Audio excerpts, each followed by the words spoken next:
Hey, message for Jonathan Pentland. Message for you, my boy. Obviously, all the ethics and creed they teach you in the military, the number one thing they taught me when I was in the army was one of the most best things that you can ever give to another person in this world was to keep your military bearings at all times. Jonathan Pentland is the most disgraced military member I've seen in my life, and there's a lot. He's not the most, let me take that back, he's not the most. There's a lot who have done far worse than Jonathan. I normally don't make these videos. I don't get into social climate of things. I don't make political videos. I stick to hip hop and I do my content, you know what I mean, with the people like. But there is no way with the high rising with veterans either being disrespectful to civilians or civilian sectors such as men in uniforms in the police department being disrespectful towards veterans. I have yet to ever make a video about that, but I think I should make one. I'm just talking to you, Jonathan.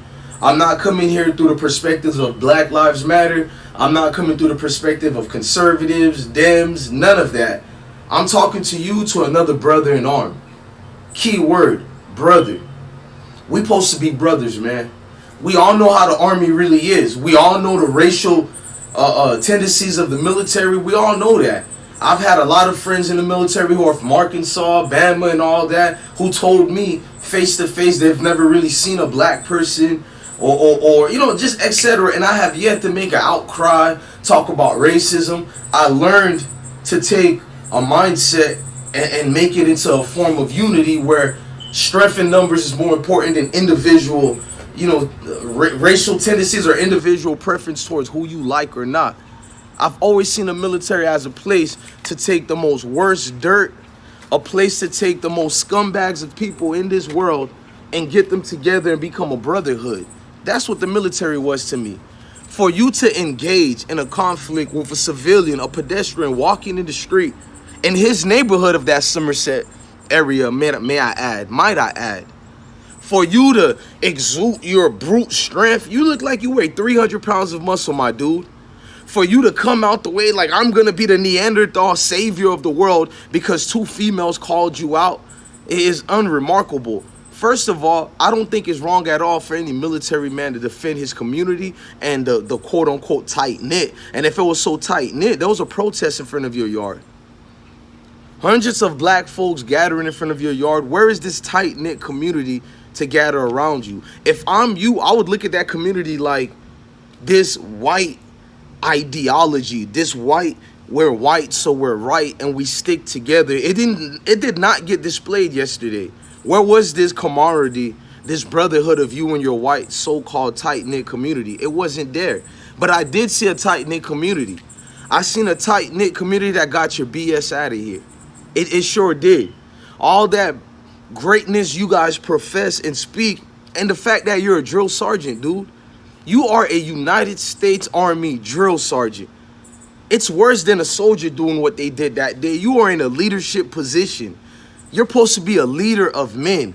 How do you look at these soldiers, not just black soldiers, white soldiers, Asian soldiers, especially at a time where Asians are getting a lot of hate? How do you look at Asian soldiers, Native American soldiers, soldiers from India, soldiers from everywhere? How do you look at all these creeds and backgrounds and you know this is the man you really are? Like how? I defend everything in this world. I keep quiet about a lot of things. But it's hard for me to go out and show off and show the flag that I love, the country that I love, because let's not make a mistake. I love the United States of America. I love these United States of America because it's my country too. My forefathers in them bled for this country as well. Been in through the worst apocalypse of this country that it had to offer to my people, yet you can still take trash and turn it into grape juice and make it the best tasting thing in the world. I really believe in that. I really believe if you put your mindset together, we can create the most astonishing things you've ever seen. Just the fact that me being a black man in America holding up a United States of America flag in the background, the uniform when I was in boot camp, holding that up should tell you what my creed is, and it should tell you that black folks are not a monolith. We all don't think alike. But what I loved yesterday was, if you touch an innocent civilian human being out there, there are consequences and repercussions to play for your actions, Jonathan. Now, Jonathan, my question is to ask you, all the strength you have, all the background military training you have, you really mean you're going to tell me you couldn't de-escalate a situation that was brought forth through your neighbor and your wife? What type of man are you that lets your wife put you in a position? Because at the end of the day, your wife and your neighbor put you in that position. You're going to be losing promotions. That's in the near future. Congratulations on reaching the ranks of Sergeant First Class. I didn't see the shamrocks properly. I thought you was a staff sergeant. Congratulations reaching through the ranks of First Sergeant. Sergeant First Class, that is. It's not an easy goal or a task to reach. I've seen people been 15 years in or longer and never got that. So obviously you work hard in your job, and you let a little moment like that cost you everything. I don't care if you join a white organization that's about hating every other group. You know it deep down in your heart. You had a level of caringness for reaching these ranks, and you let it all go away for nonsense. Nonsense. I really don't believe you're a racial person. You probably have tendencies of it. I do believe that every racial or every ethnicity out this world, you do have some sort of racial pride, just like anybody else in the world. And I believe that day you choose the exhibit of racial pride, nah. I see clearly you choose the exhibit of brute force strength. I believe there was racism in it, but I also believe, just like every other man, you wanted to show these women you're the big man in the neighborhood. And you also use your racial biasness and said he's a black guy walking through the neighborhood, pretty white women in the neighborhood. I don't want him to talk to my pretty white women. I don't want him to be stealing in my homes. I don't want him to be looking which house to rob next and calling Pookie and Ray Ray. I believe all that played a factor to it. And you let all that nonsense cost you a worldly of things, brother. Worldly of things. There's no way when you reach through the chains of commands in the military, you don't have ideas and goals of being maybe the next general, commandant general, maybe the next, I don't know, some type of leadership position that tells you it was worth all those years you put in work. Because without a doubt, I know you put in work. I can smell the pride of being in the military in you.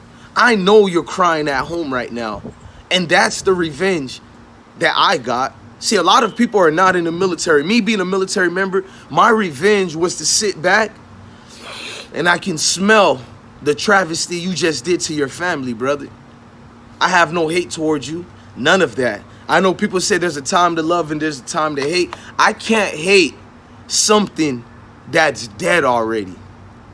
People are going to look at me, you're a black one, BlessOne. You damn right. I'm unapologetically black. Legalized being black, a matter of fact. I wear them shirts all the time. Shout out to Knowledge to God for his dome shirts.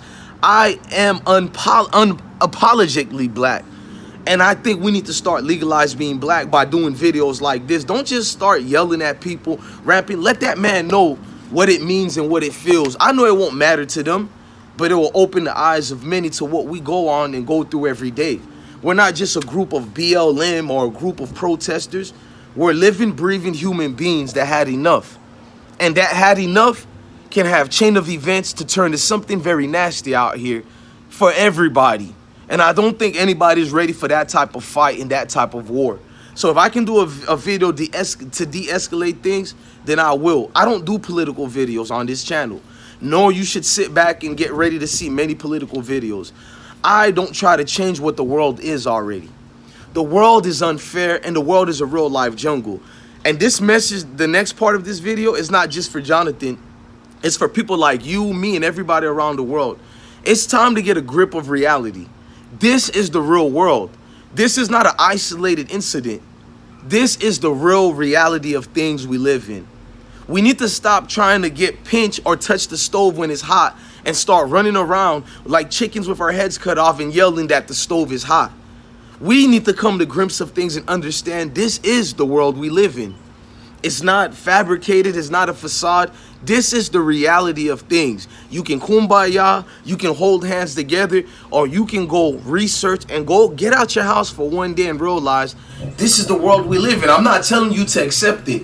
I'm telling you to understand it. Facts. So to Jonathan, I can't change who you are, but I can put the flashlight of reality in your face and let you realize what life really is. Hey, YouTube family, man, this your God Bless One. Thank you for watching. Like, share, and subscribe to I Smoke Hip Hop Live. Also, follow me on my social media platforms such as Instagram, DJ_BlessOne. Thank you for watching another episode of I Smoke Hip Hop Live. Like, share, and subscribe. Love your family, love your kids, and stay blessed.